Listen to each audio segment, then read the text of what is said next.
פנינה יקל, מנכ"לית Drive Me, שזה ליווי נהג חדש, תכף תסביר לנו. הוא לצידה יושב יעקב רוטבאום, והוא נהג מלווה חדש. הוא מתנדב בפרויקט, כן. אז הפרויקט שאנחנו מקסים, והכי כעסתי עצמי שלא שמעתי על זה. כי אנחנו מתעסקים לא מעט גם בתאונות דרכים וגם בנהיגה נכונה, ואתם נמצאתם משהו, אז בואי תספרי. אוקיי, אז אני באמת הגעתי לפרויקט הזה מתוך היותי אימא שדואגת לילדים שלה ולילדים של האחרים. כי את גמלאית במשטרה, ואת לא עושה את זה לפרנסתך כרגע, אלא פשוט... נכון, נכון, ורציתי לעשות משהו כאזרחית בנושא הזה של המצב בכבישים, שכולנו יודעים שהוא פשוט קטסטרופה. והתחלתי לחקור ולהתעמק בנושא, ומצאתי חור שחור בתחום של הכשרת הנהג, וזה מה שנקרא תקופת המלווה, ככה קוראים החבר'ה לתקופה הזאת. 3 חודשים אחרי קבלת רישיון הנהיגה, אסור לנהוג... אחד ההורים צריך לנסוע עם הילד. או בכל אופן, אסור לנסוע ללא נהג ותיק. אבל הרבה אנשים לוקחים את זה למקום של עונש, ומעבירים את העונש בכך שהם לא נוהגים. במקום להבין שזו התקופה שבה הם אמורים לרכוש ניסיון ולקבל מהידע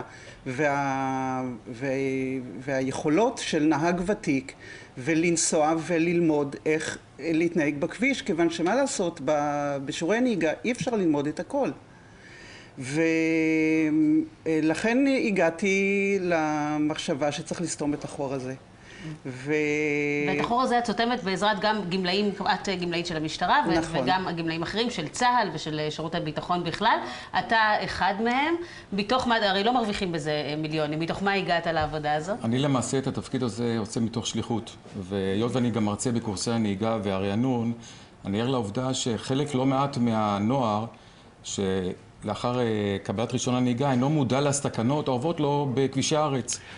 ולכן, עם הניסיון המקצועי שלי, אני בעצם מנחה אותו, ובעצם מנחה אותו תוך כדי נהיגה, בעצם לשים לב לגבי כל אותם סכנות, או לסימנים מעידים בנהיגה, על מנת שידע שהוא צריך... אבל תסביר לי סובה, הבחור מתקשר לך ב7 בערב, או לא משנה, דרככם, אני יוצא לאיזה מסיבה בהוד השרון, בוא סע איתי? ככה זה קורה, ככה זה עובד? אולי אני אשיב על זה, זה ממש לא עובד ככה, כיוון שהמטרה שלנו לא להיות מלווים למסיבות, אלא באמת לתת נהיגה איכותית. אז איך זה עובד? ואנשים מתקשרים אלינו ומזמינים חבילה של שעות.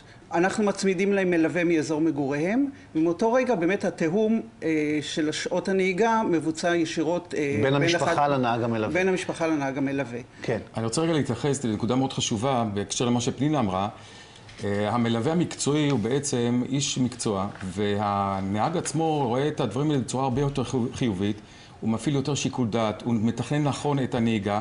מה שהבעיה אצל ההורים זה יוצר קונפליקטים ומריבות. זהו, זה בעיקר שהילדים לא ככה אוהבים לשמוע הערות מההורים שלהם, בטח לא בנהיגה, ולכן הפתרון הזה הוא מקסים. אפשר למצוא אתכם ברשת, נכון? אפשר למצוא באינטרנט, יש גם מספר טלפון. אנחנו נשמח אם יעלו את זה. כי כרגע יש הרבה מתנדבים שרוצים לעזור, פחות הורים שמודעים לעניין הזה, ולכן צריך לחבר בין שני הצרכים האלה. אולי מילה אחת, אנחנו כהורים, קל לנו מאוד לקחת מורה פרטי כשילד נכשל במתמטיקה.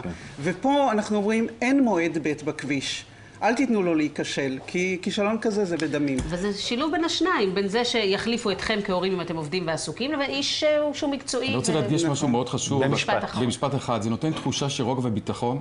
דבר נוסף, הרווח הוא דו צדדי, גם של הנהג המלווה וגם של המלווה עצמו, לשינוי תרבות הנהיגה, וזה מה שחשוב לנו להדגיש את זה בקרב בני הנוער. יוזמה מקסימה, באמת, זה נקרא Drive Me, תחפשו את זה ברשת, Drive Me, מי שרוצה שינהגו עם הבן שלו, נראה לי... מי שרוצה לעבוד בזה, גם מוזמן. תודה רבה לכם, פנינה ויעקב, תודה, וכל הכבוד על היוזמה המקסימה הזאת.